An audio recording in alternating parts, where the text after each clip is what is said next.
Say, why do you miss it?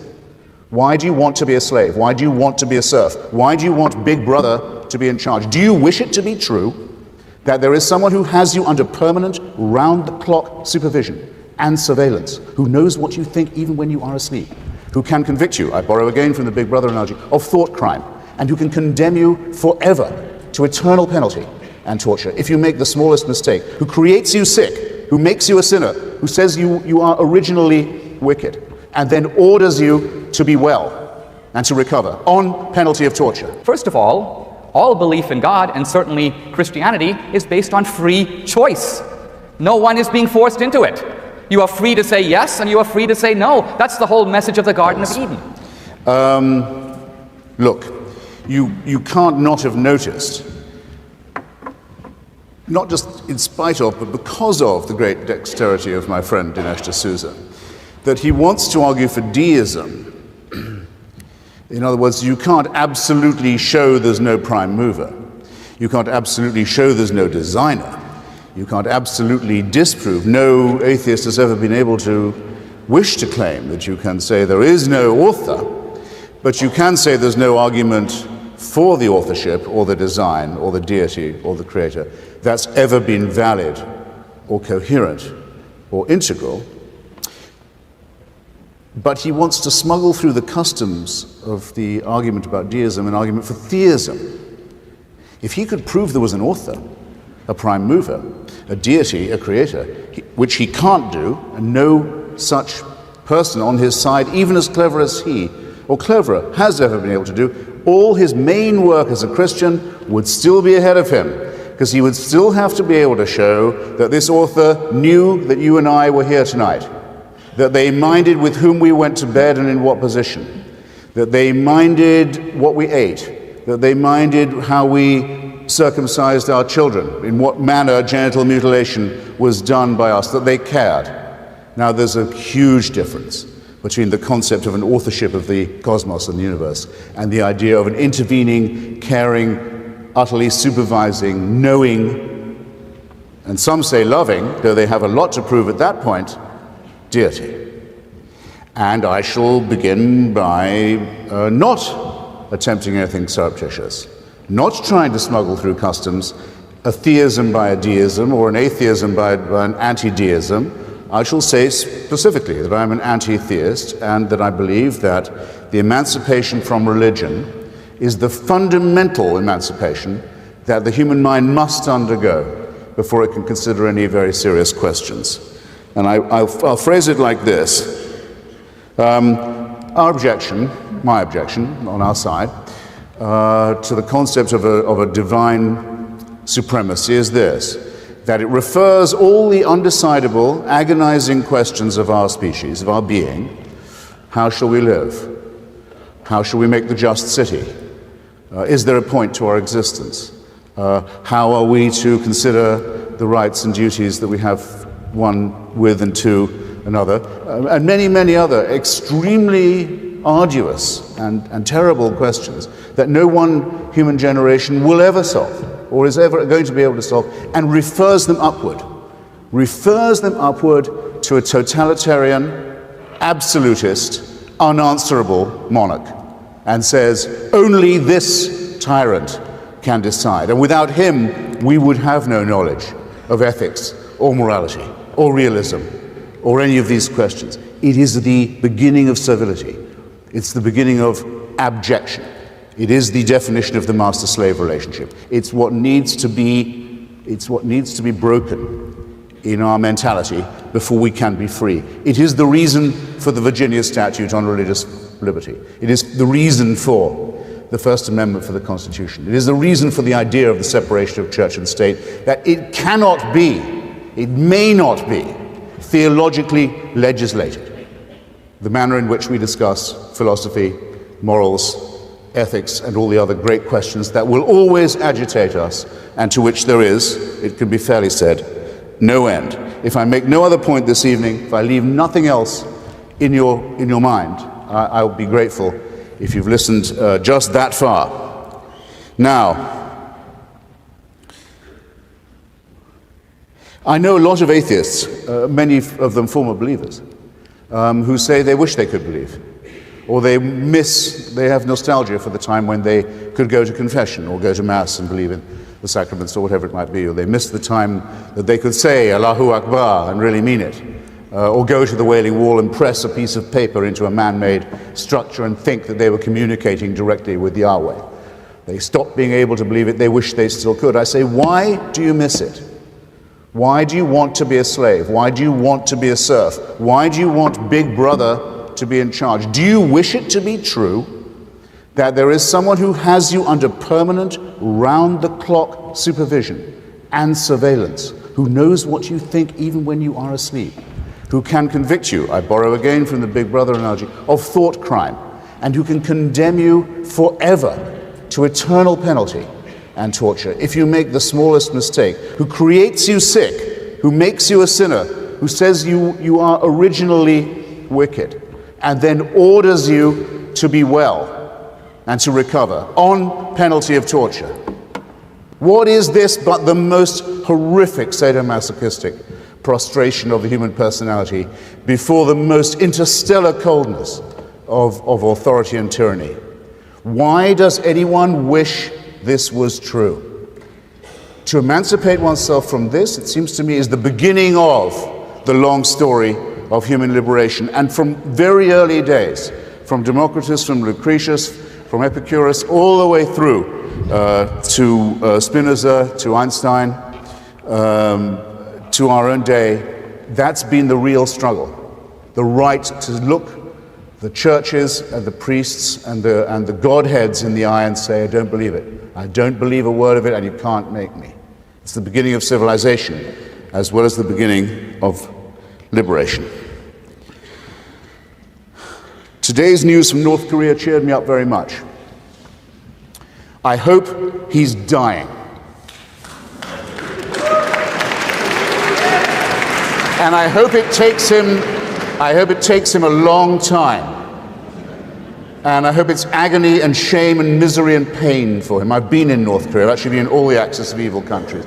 I used to wonder when I was a child, what's it like? When they told me, here's what hell is like, I could see what hell would be like. Eternal punishment for things I'd never done. I could get that point all right. But eternal praise for an eternal leader that goes on forever, always thanking him, always groveling to him, always sprawling in front of him. I thought, sounds like hell to me. But I couldn't picture it. I've been in North Korea, I can picture it. The sprawling, the abject groveling of a whole people in front of a godhead. Remember, when Mr. Bush writes to Kim Jong-il, he calls him Mr. Chairman, not Mr. President. Why not? Kim Jong-il isn't the president of North Korea. Who is president? His late father is the president. His father has been dead for 15 years.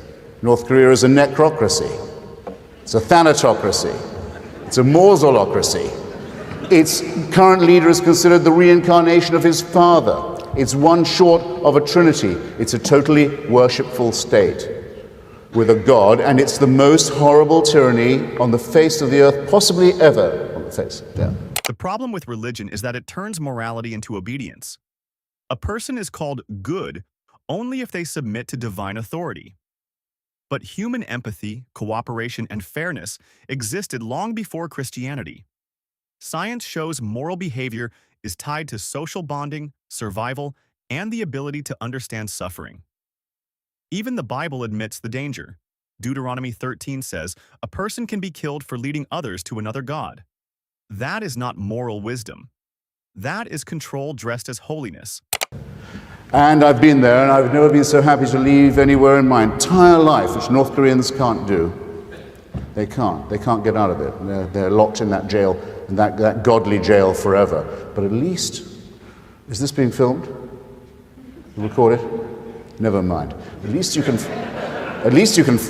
die and get out of North Korea. Monotheism doesn't allow you that. When you die, according to Judaism, of which Christianity is a plagiarism, and to Islam, which is a plagiarism of Judaism, an ignorant plagiarism of Judaism and Christianity, that's when the fun really begins. That's when the tyranny really starts. That's when you find out who's boss. Who wants this to be true? Who thinks that this kind of servile, abject, groveling, fearful life, the preparation for an eternity of misery and shame, is worth having, is worth defending, is worth speaking up for? Who isn't delighted to find that the answer to all Dinesh's questions, rhetorical and otherwise, this evening, sweetly put as they were, to all of them is no. No, Dinesh, no. There is no reason to think that what physicists call the Big Bang, now call the Big Bang, requires a supernatural explanation. You can't find a physicist who thinks that that theory doesn't work without a supernatural one. They may say it works with, but there's no one who will say it wouldn't work if you don't make that assumption. There is no biologist, there's no geologist who won't say the same about the evolution of our globe, the layers all the way back to the Cambrian and Devonian, that requires a supernatural explanation. None of it requires that. The study of amino acids, sorry? 30 seconds. 30 seconds. Will I need all those? The study of proteins and amino acids and our own interior biology requires it. It doesn't. As Laplace, the greatest of all physicists, said when he produced the first working model of the universe, asked by another arrogant, self-crowned, worship-demanding emperor, Bonaparte, there seems to be no God in your model. Laplace says, well, sir, your majesty, it works without that assumption. Yes, it does, and so must we, if we are to claim the liberty that is our birthright. Thank you.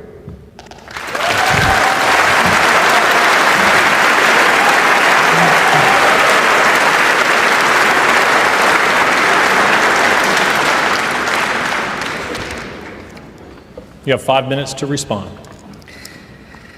Thank you. I think we see in some ways, I think in a very striking way, the thrust of what can be called the new atheism. And I say this because in normal conversation, when you talk to an atheist, you get a lot of, well, I don't believe because I just don't have enough evidence. If only there was proof that was in front of me, I would be a believer. I think in Christopher Hitchens you get something very revealing, a certain kind of honest atheism. Christopher Hitchens begins with some perfunctory comments about deism. He says, I don't distinguish between deism and theism. Well, deism is a form of theism. Every deist believes that there is a creator, God, who set the universe in motion. So deism is a subset of theism. Jefferson was a deist. He was also a theist. North Korea. He was not.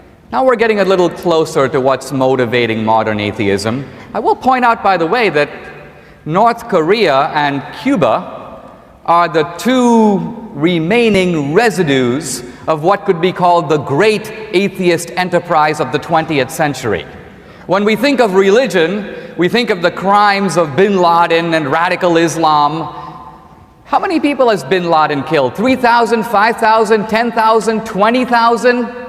Even a junior league atheist like Pol Pot, who doesn't even make it into the top ranks of Mao and Stalin. Pol Pot, in the space of about 3 years in Indochina after the Vietnam War, manages to wipe out, with his Khmer Rouge regime, some 2 million people. So what we are seeing here is the last gasp, and thank God for it, of an attempt to create the purely secular society, redeemed or removed from the influence without religion, without morality, a society, if you will, rather than worship God, we worship, if you will, the substitute God, the dictator, the ideology. So I think that the example of North Korea, far from undermining religion, with which Kim Jong-il has nothing to do, is actually an illustration of what happens to societies when they try to purge religion completely. Now,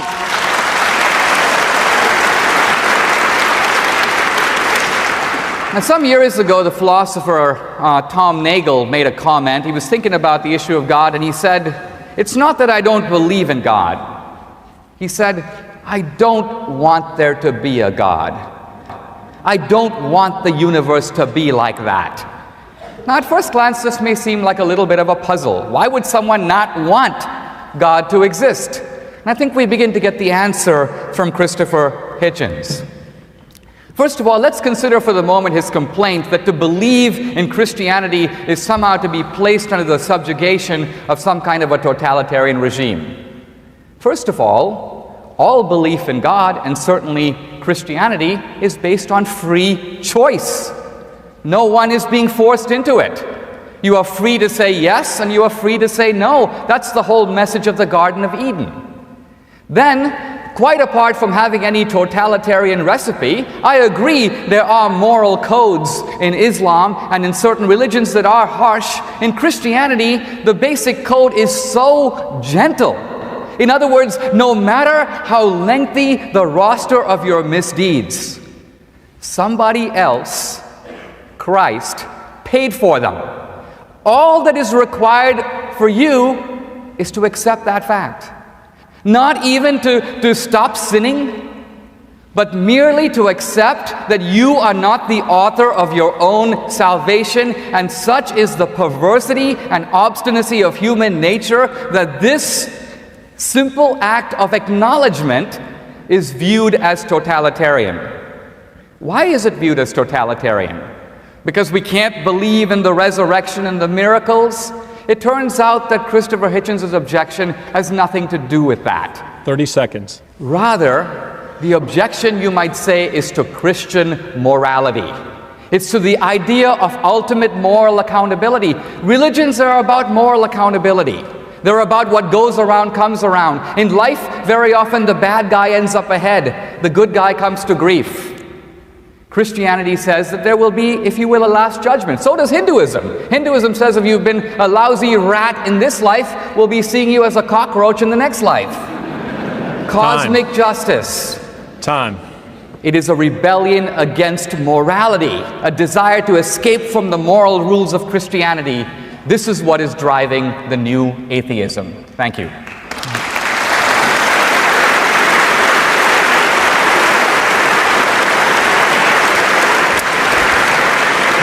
Blaming atheism for dictatorships is a weak trick. North Korea is not ruled by science or free thought. It is ruled by worship of a leader, forced loyalty, sacred myths, and punishment for doubt. That looks far closer to religion than reason. Christianity also teaches eternal punishment in Matthew 25:46 and Revelation 20:15. So the threat is clear. Believe correctly or suffer forever. That is not love. That is fear used as a weapon. Mr. Hitchens? Mr. Hitchens, 5 minutes. Sir, I would be just as happy to have my atheism described as the old-fashioned kind. There's nothing really neo about my beliefs any more than there is about, say, someone else who Dinesh slightly misrepresents, Thomas Jefferson. He may well have been a deist. It's thought by most of us that that was the default position for an educated person in those days. After all, he would correspond, among the many skills he had, was that of a paleontologist, with de Buffon, the current leading natural scientist of the time, saying, "Why do you think it is that in Virginia there are seashells so high up on the mountain tops? We can't work out how that could possibly be, or how there should be these fossil bones." Questions that to all of us are easily decidable were, as recently as the presidency of Thomas Jefferson, opaque. And after all, Charles Darwin wasn't going to be born until 1809, on, as it happens, the exact same day as Abraham Lincoln.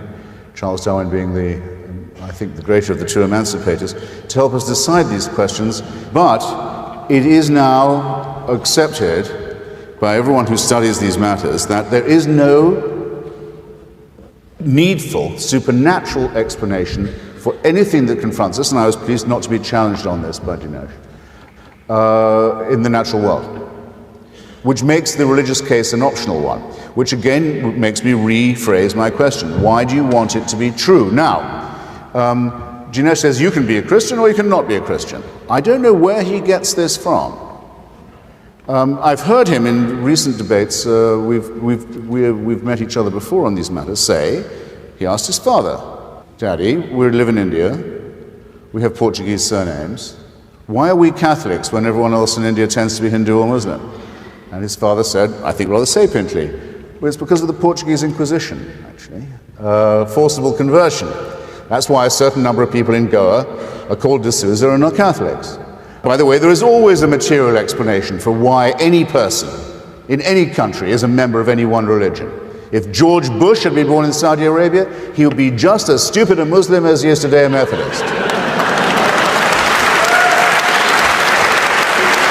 And he would be just as convinced that he wouldn't know about morality unless he was a Sunni. I underline that point. Does Christianity give you the option? Where it says, well, here's why I think Christianity is immoral, I'll say briefly, since Dinesh has agreed to meet me on this ground. The doctrine of vicarious redemption is, in my judgment, I'll submit it to you for your verdict, and not an amoral one, an immoral one. What does vicarious redemption say? It says, you may throw your sins upon another person and have them taken away by his torture to death. Now, comrades, brothers, sisters, of any one of you who is my friend, I might say, I'll pay your debt. You're in trouble, you have no money, I have, I'll pay your debt. Your debts, forget the debt. If you were in really serious trouble, there have been circumstances, Charles Dickens wrote about them very well in The Tale of Two Cities, I might agree to take your place in prison. I suppose, if in the case of extreme, abject, selfless love, I could offer to take your place on the scaffold, but I cannot relieve you of your responsibilities. I cannot say you didn't commit this crime. I cannot say that you are guiltless of this sin. I cannot say that you did not commit this great offense against morality. I cannot take it from you. The promise to do that is an immoral promise.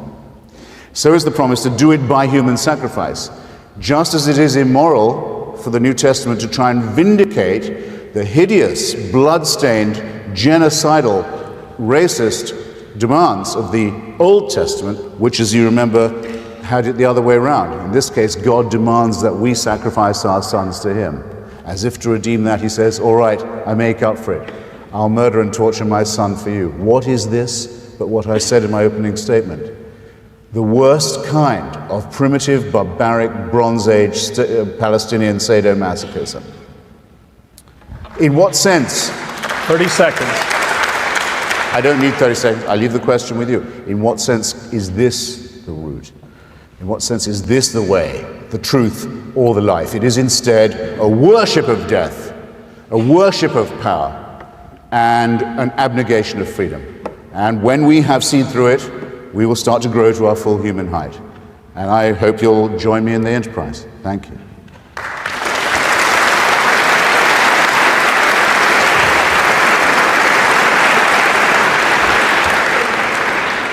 All right, ladies and gentlemen, it is at this time that we will begin a Q&A between the two of them. Now, I'm not entirely sure how I'm to regulate this, but nonetheless, we will begin over here with Mr. D'Souza. The idea is short questions, short responses, back and forth. Gentlemen, we will take 15 minutes to do this. Okay. Let's begin, Christopher, if I may, with Thomas Jefferson. You kind of implied that he might have been kind of going along with the Christianity of his day. That may be so, running for president and all. But in writing the Declaration of Independence, Jefferson, a product of the Enlightenment, had a chance to lay out, drawing from Locke or Shaftesbury or anyone else, a theory of where our rights come from. Our basic rights, what he called our inalienable rights.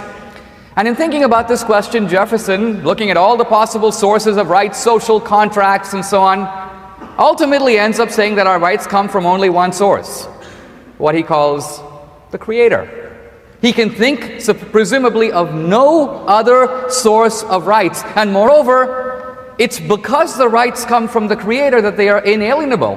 If the rights came from anywhere else, if they are my rights, why shouldn't I be able to sell myself into slavery? I own my own body. It's mine. The presumption of rights from a creator is that no, it's not entirely yours. You can sell your labor, but you can't sell your person. Let's let Mr. Hitchens respond. Well, isn't this a good point? Yes, it is.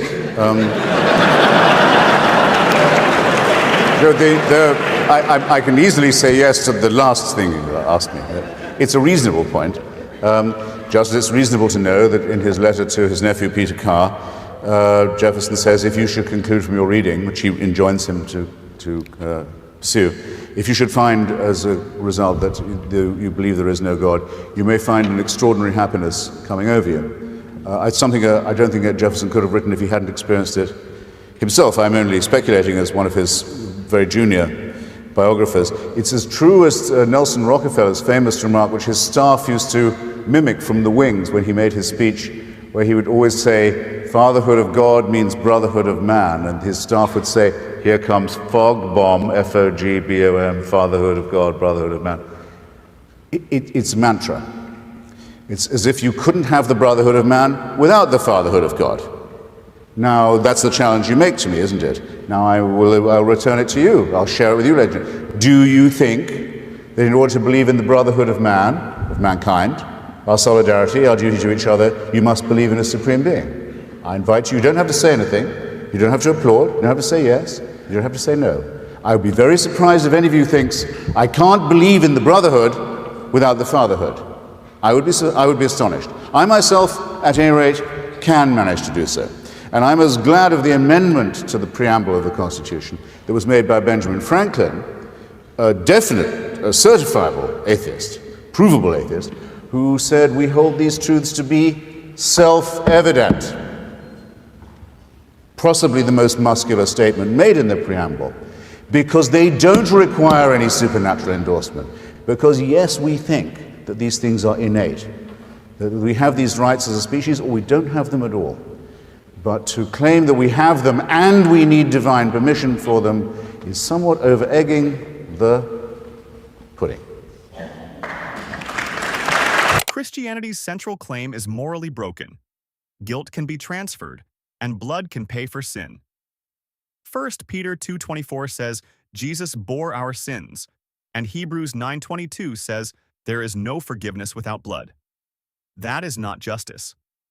In real justice, the guilty person is responsible. Punishing an innocent person does not erase the crime. Human rights do not need a creator either. Rights come from human dignity, shared suffering, and the need to protect people from power.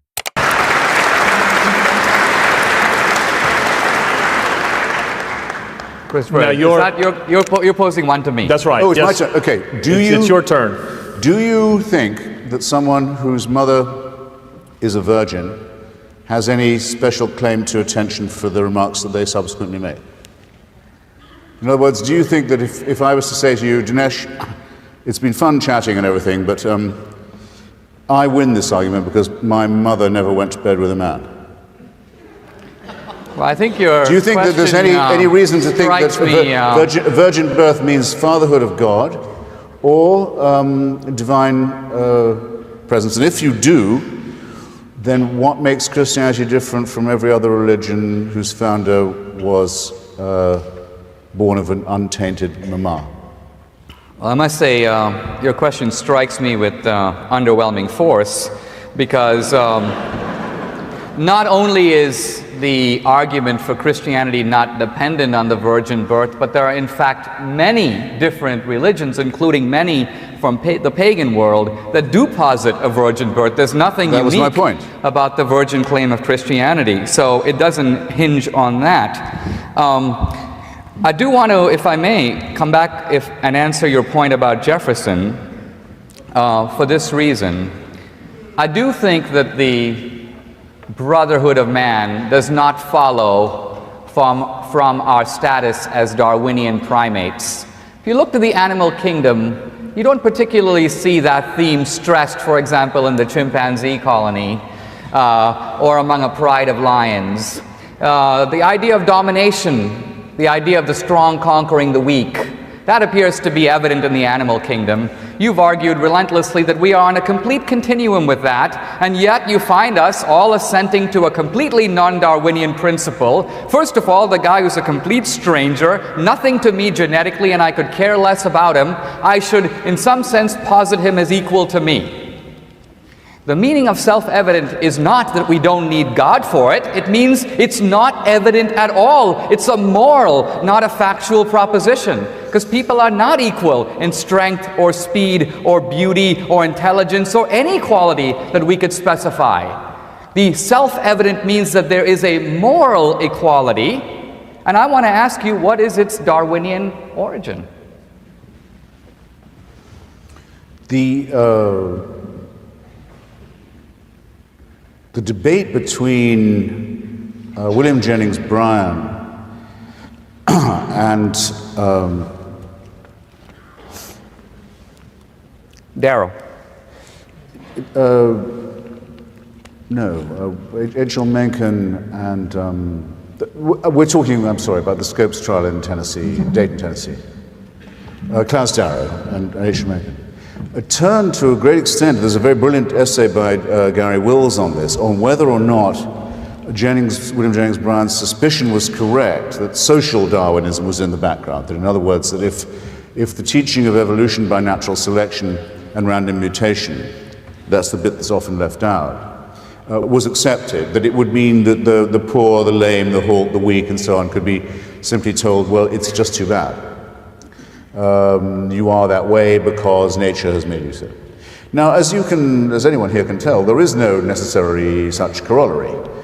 There might be someone who says that's so, but it would not be, I think, discernible by anyone here that I, for example, who do believe that we have evolved by random mutation combined with natural selection for success in certain genes, believes that someone who is born blind or deaf and so on is simply to be left by the wayside.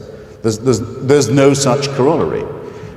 Knowing that the stronger are likelier to survive, knowing that, for example,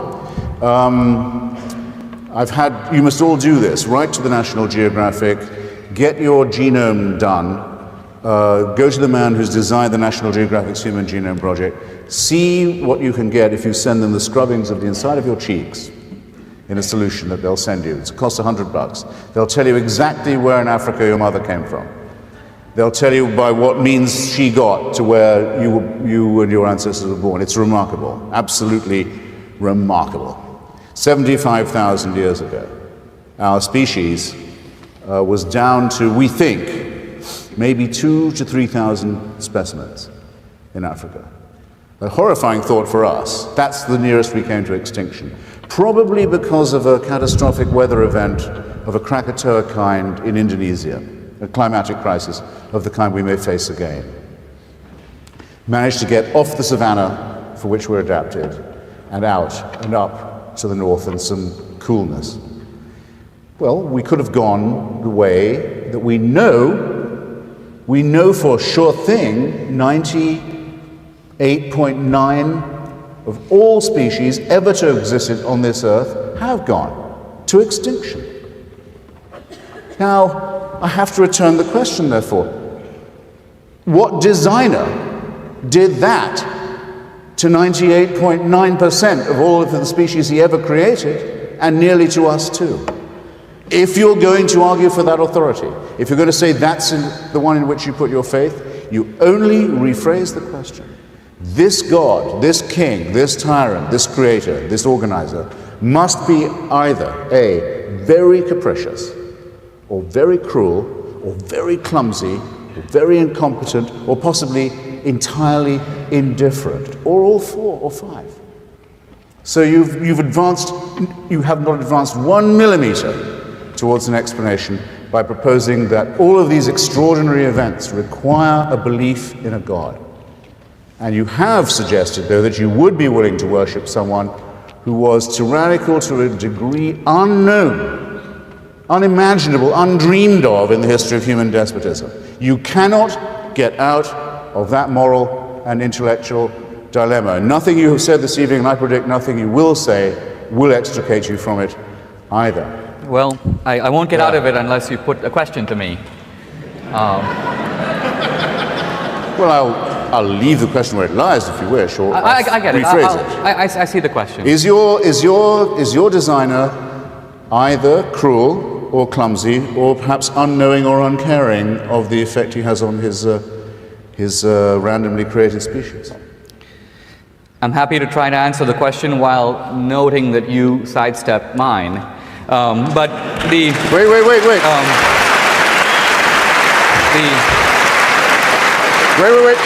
Wait. Wait. No, there's no demagogy. it's now on my time. No, someone has to get up, someone who clapped has to get up and say what I sidestepped. Who's going to be first? Come on. Let us. Come on. You. What did I sidestep? He asked you what the moral foundation was for your belief system coming from evolution. I'm going to ask at this time, we save the questions from the floor when we get to that point. But at this time, don't be one of that clap anything crowd. At this time, let's have a response here, and I'm going to ask both of you to keep your questions and the response just a bit more brief. I don't ask you to clap anything. Chris Wright. Religion tries to scare people by saying evolution destroys morality. That is false. Evolution explains where we came from, not how we must treat people. Humans build ethics through empathy, reason, law, and the knowledge that suffering is real. Christianity has the bigger problem. If God designed nature, then he designed extinction, disease, parasites, birth defects, and mass suffering. More than 99% of all species that ever lived are extinct. That does not point to love. It points to a failed explanation. I think if you're challenging the Christian theology, you've got to state the theology first and then say what's wrong with it. You can't pick out one strand of it, the creator God, benevolent, supervisory, and then say, well, look, if he's benevolent, how come the world looks like this? Because Christian theology has an account of what's happened to the world. In other words, in Christian theology, the idea is that there was a time, maybe an ideal time, but nevertheless, let's call it the Garden of Eden, when things were, if you will, good, in harmony. Then there is a terrible calamity that separates man from God and has in man a stance of, you could almost call it, instinctive and obdurate rebellion against God. I think you know the emotion. You've been exhibiting it all night. So you got this. Let's hear a response. Well, no, I haven't had a chance to answer. 30 more seconds. Okay. The point here is that the world is out of whack, and according to Christian theology, to some degree, it has been jettisoned by God. You could call that the expulsion from the Garden of Eden, which is to say that you and I are to some degree on our own pal, and that means that a Hitler, a hurricane, a tsunami is going to be unleashed in the world without, if you will, God being a cosmic bellhop to jump in and stop it at every juncture. So that's Christian theology. You can refute it as a whole, but I don't think you refute it effectively by just refuting part A while leaving out the rest of the story. Well, so then my question would be very simple. Still waiting to clap practically anything. Well, actually, isn't it my turn to ask you? Do you or any of those who clapped believe that there was a time when there was an Edenic utopia from which we fell or were expelled, that forms a real part of human history, and that all of us are guilty of that fall? Who here I'll believes answer that? that. Who believes that? You do.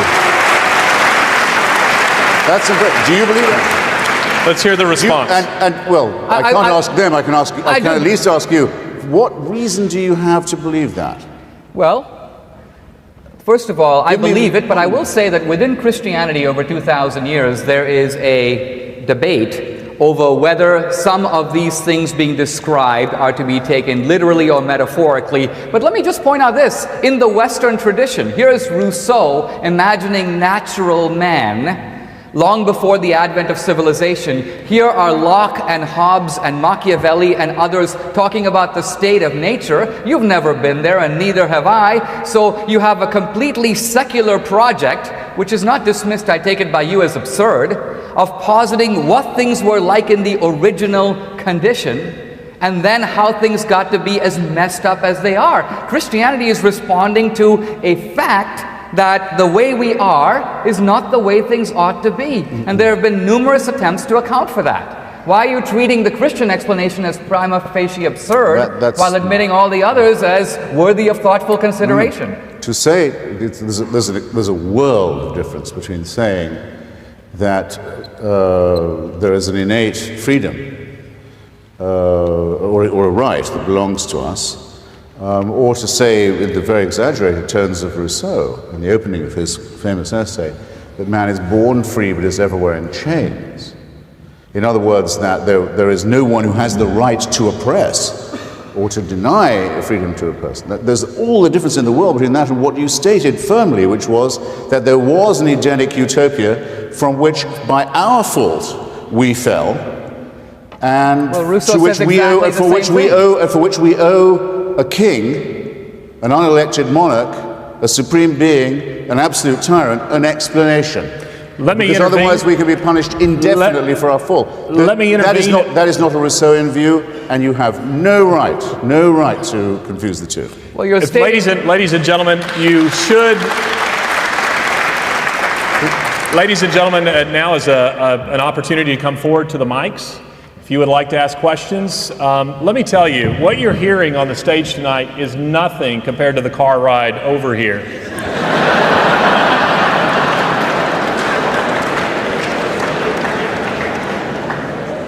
Now, let me say something about this question and answer time. First of all, we're not interested in statements from the floor.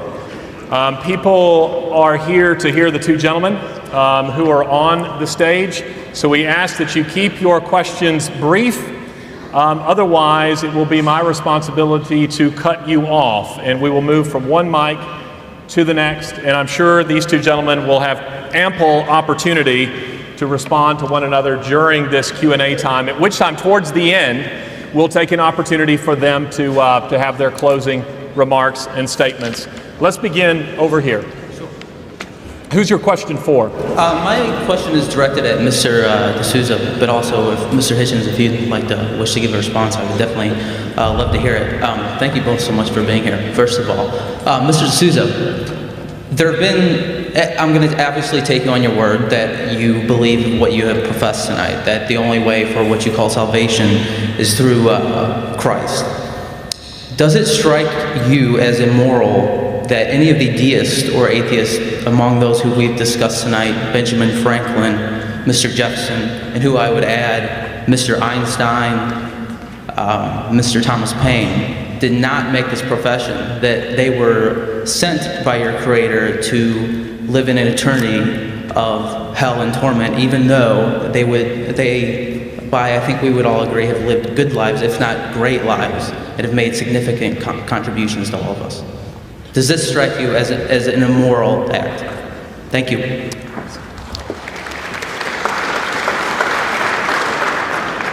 I think you've stated two propositions as identical that are actually distinct. The first one is Christ the way to salvation?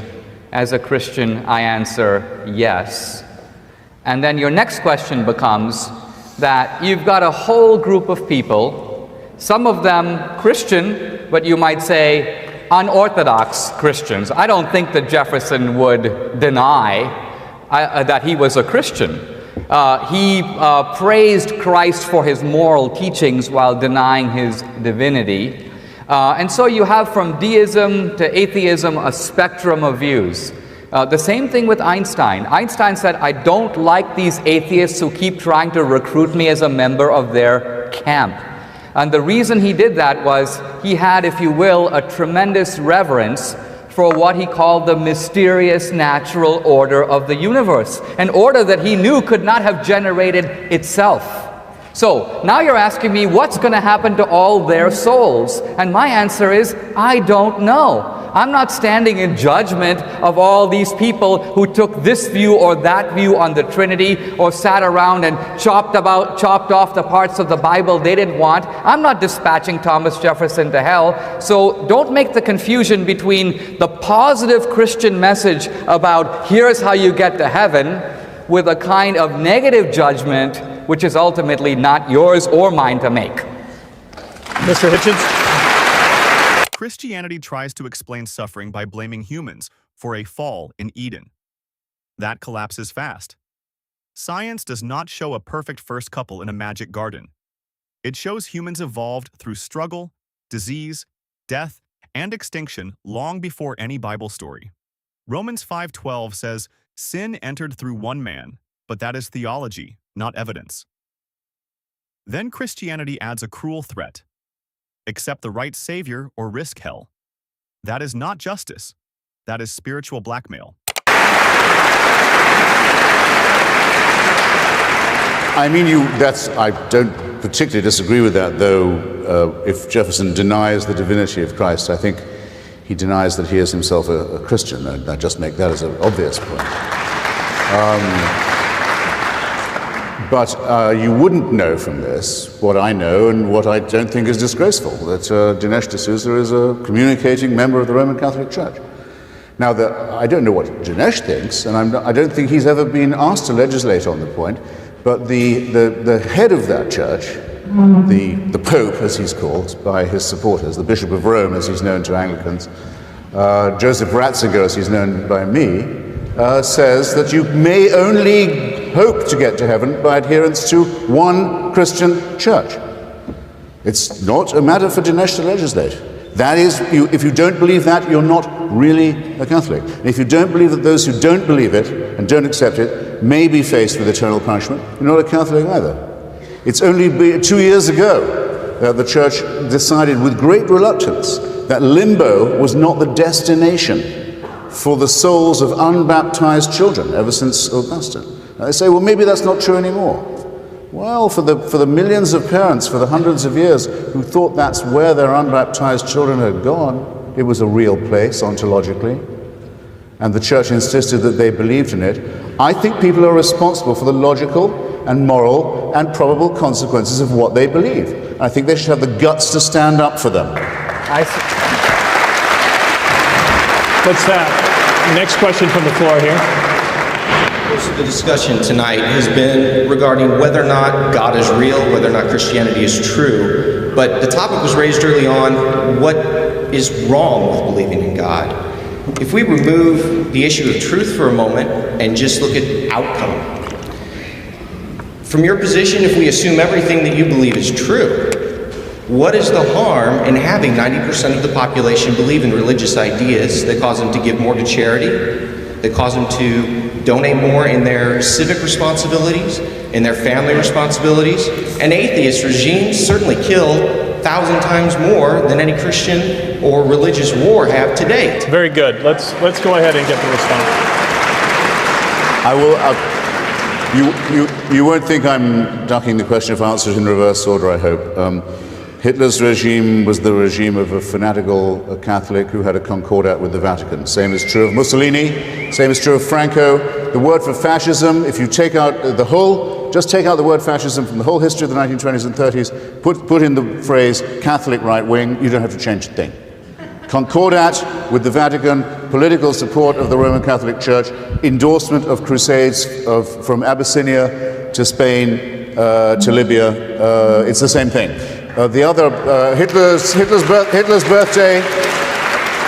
Hitler's birthday was celebrated by order of the Church from every pulpit, every year, till the very last day of 1945, April 1945. Of the other member of the axis of Nazism and fascism, the Japanese emperor, he wasn't just a theocrat, he was actually a god. Are you telling me Nazism and fascism and the Axis was secular? You don't know what you're talking about. Mr. D'Souza. If you've got time, I'll tell you why Kim Jong-il is a Confucian, and I'll also explain to you how Joseph Stalin was Russian Orthodox. If you've got time, let's this is not secularism. Now, as to doesn't it just make people? If religion only made people give to charity, why would I care? Let's try to work through as many questions from the floor as we can. We have a long line, so let's have a quick response. The gentleman's question is not answered yet. Let me answer. He said, why do I object? After all, if people believe in God, all they'll do is give money to charity. Isn't that what you said? That was his first question. I can't duck it, can I? Well, you've had plenty of chance to answer it without doing so. Religion makes people behave better. I don't mind if you say that. I don't mind if, though I would be embarrassed if you had to hear me saying, I give blood because I'm a secularist. Wouldn't you think that was a slightly sappy thing for me to be saying? After all, I'm a socialist. I don't lose a pint. I get it back with a cup of tea. and a bit of water, but someone else has got one. It's the perfect socialist exchange. And I feel better for having given someone a pint of blood without losing one myself. I don't have to be a masochist. I don't have to grovel and suffer. I've done someone a favor, I've lost nothing. Couldn't be better. But if that's all religion did, but what religion does is this. Religion says, when someone comes to me and says, I want your children to be taught stultifying nonsense in school. I want them to be taught that they lived with dinosaurs and could have ridden on saddles on dinosaurs' backs. I want this done, and I'm going to court for it. Why? Because God wants me to do so. Let's hear a response from Mr. D'Souza. That's why, I'm not letting that door, I can't let that door hang open. Let's hear the response here. The reason Christopher feels good when he gives blood, and the reason that lions don't donate blood, is because we as human beings have this rather unique quality that seems largely absent in the animal kingdom. Call it the moral sense. Now,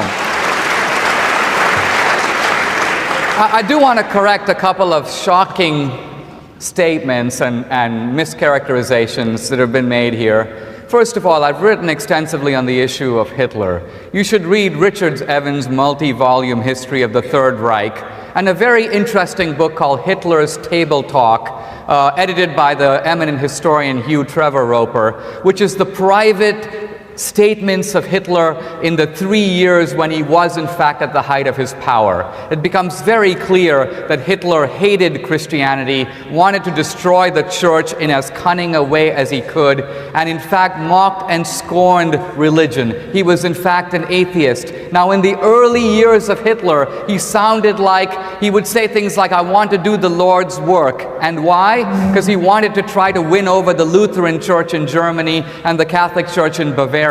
But this failed completely. So what I'm saying is there is a huge literature on this. If you go on the atheist websites, they have a lot of crosses and swastikas from 1931 to 1933, but nothing at all once Hitler comes to power, when Hitler began a systematic campaign to destroy the churches. A final thought about this. His statement of what the Catholic Church teaches about salvation is flat out and dead wrong. Nowhere has Cardinal Ratzinger or the Pope or the previous Pope said anything to the effect that salvation is only within the Catholic Church. In fact, that idea was condemned in Vatican II as a kind of a heresy, and people like Father Feeney, who were teaching this doctrine, were in effect shut out from the Catholic Church. So I would say to Christopher that he is entitled to his own opinions, but he's not entitled to his own facts. Good. Let's go to the gentleman. The religion makes people charitable argument is a distraction. Good acts do not erase bad beliefs. A person can give money and still support fear, shame, and false teaching. Religion becomes dangerous when it claims divine permission to control schools, laws, bodies, and minds. The Bible itself says in Proverbs 3:5, "Lean not on your own understanding." That is the problem. Christianity trains people to distrust reason and obey authority. That is how nonsense survives. Let's go to the gentleman here, and you'll have an opportunity to respond.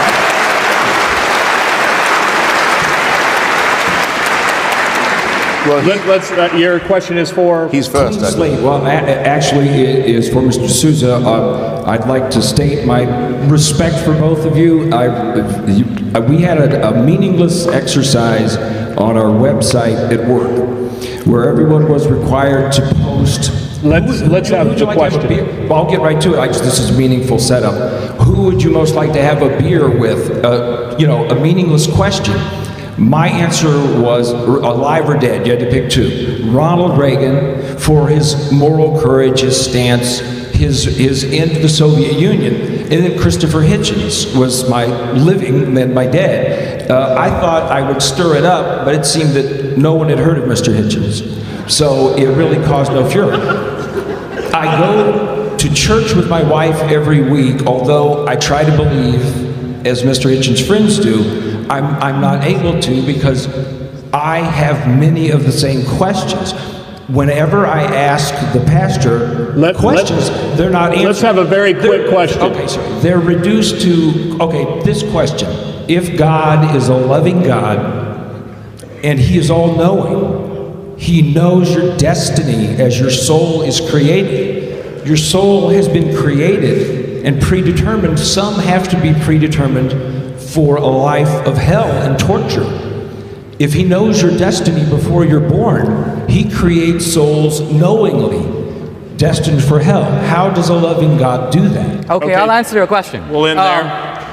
Well, you have, let's look at, for example, some of the things that Christopher said earlier. He said, if there is a God, I want nothing to do with him. If there is a heaven, I don't want to go there. For me, it's celestial North Korea. I don't want to stand in line and hand out garlands. So, all I'm saying is, in a universe of free will, all that God has to say to Christopher is, you have chosen freely, and I accede to your wish. God isn't flinging Christopher Hitchens into hell. Heaven is available to Christopher Hitchens, but he doesn't want to go there.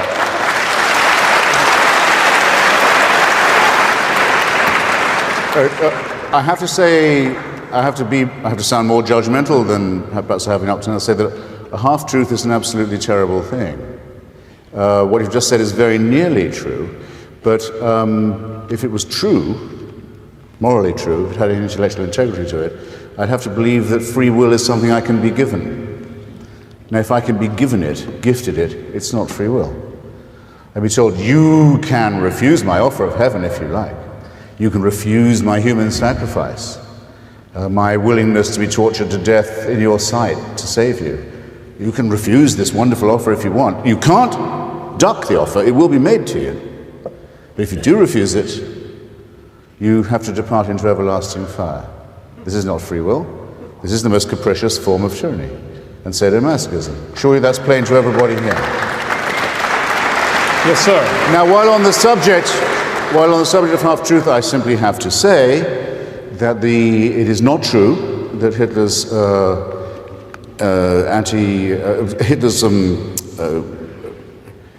compromise with Catholicism ended when his regime began. His regime began, in fact, with a concordat, the first treaty that the Nazi regime signed in its first week of existence with the Vatican, giving the Nazi Party a monopoly over education and the raising of all children in Germany in exchange for a Catholic monopoly in liturgical matters. And that Hitler's birthday was celebrated from the pulpit every year of the regime. And I love Hitler's table talk too, and I agree with Dinesh, I'll go this far. You should all read it. I'll tell you why. It's been asked ever since Nuremberg, many, many times, why was no member of the Nazi Party ever threatened with excommunication for taking part in the final solution? How can that be? The church would condemn people for the smallest thing. They would deny them the sacraments.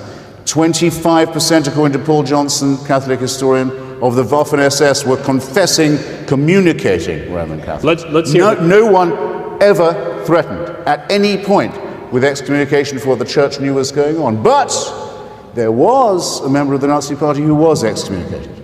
I'll have to cut you off And there, I'll tell you, let's go to this gentleman here on the I've got to do floor. it. And it was Joseph Goebbels. And do you know why he was thrown out by the church?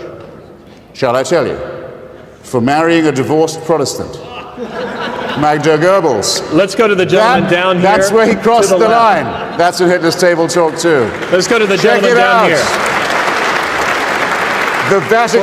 The Vatican does have its standards after all. To whom, sir, do you direct your question? The question is directed to both individuals, but specifically to D'Souza. Earlier, I felt like the caricaturization of atheists was that they were dodging belief in God because of moral issues. But the atheists and skeptics that I know, it's a matter of honesty. So I would like to ask both this question.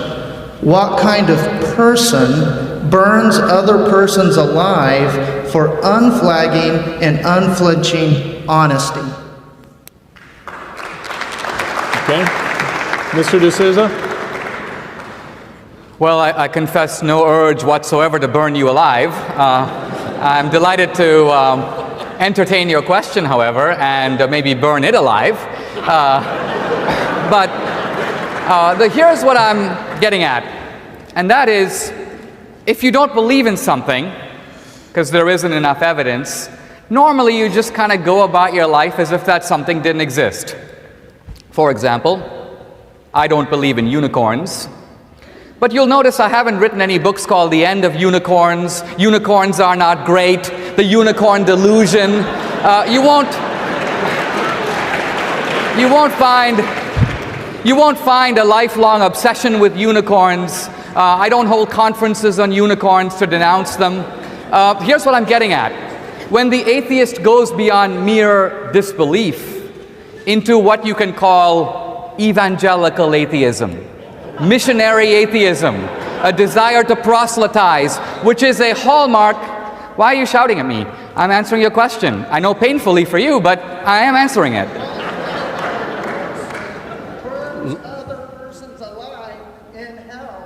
Let us go ahead. In order to move this along, we have a lot of people waiting in line, and we'll just have a simple response here. Let us go ahead and go to this woman here in the front. To whom is your question directed? Actually, to Mr. Christopher Hitchens.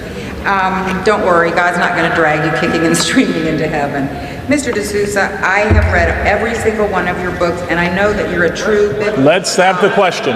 Yes. Let's have the question. My question is, Mr. Hitchens, have you ever truly studied the Bible, the archaeological, the written evidence, the prophetic evidence? Have you truly ever studied the Bible? Very good. Let's have your question or your response. I remember almost the first book I read when I began these investigations at the age of about 13, I think it was, 14, was an extraordinary book by a German archaeologist. Probably some people here have read it, called Werner Keller, called The Bible as History, the subtitle of which is Archaeology Confirms the Truth of the Book of Books. A very impressive book indeed. And I've since followed the work of the great Israeli archaeologists who were given the mandate by Ben-Gurion, as he put it, to go out and dig up the title deeds of our state, particularly Professor Israel Finkelstein, the head of the very distinguished archaeology department at the University of Tel Aviv, who impresses me very much by his scholarship and his honesty, because if there was any archaeologist who hoped he would find the evidence for Moses, for the Exodus, for the wandering, for the conquest of Canaan and so on, and the exile, it would be him. And they had control over all the relevant territory at the time, and they've been forced to concede what I think probably was all known all along. There isn't a word of truth to the story at all. There's nothing to it. None of this ever happened. The whole of the New Testament is a very clumsy, man-made fabrication, and we can be grateful for that, because if it was true, we'd be living under the tyranny of a God who mandated genocide, genital mutilation, mass murder, expulsion, theft, and infanticide. So, as I began by saying, it's not just that I don't think it's true, but my wish is not father to my thought. I don't think it's true. I add that I'm glad it's not true. I don't get those things the other way around. I don't think anyone who believes in a divine, redemptive Savior, Father, and so on, can really ever be acquitted on the same charge, in the same way of saying that there is no wish-thinking element to their own belief. And in that respect, I defer to Sigmund Freud's famous essay, The Future of an Illusion, to which I commend all here who have not yet read it. Well, The Bible is not proven true just because it is old. Many ancient books are old. That does not make them history. Archaeology has not confirmed the Exodus, the mass wandering in the desert, or the conquest of Canaan as the Bible tells it. That matters. Christianity asks people to build their whole life around stories that cannot meet normal standards of evidence. Then it calls doubt a sin. That is the trap. Weak proof, huge demands, and punishment for honest questions. So here's the question. If people can be moral through empathy, reason, and compassion, why do we still need religion to claim ownership of goodness? Comment your thoughts below. Do we need God to be good, or have humans been capable of morality all along? Like, subscribe, and follow for more commentary on religion, morality, and free thought.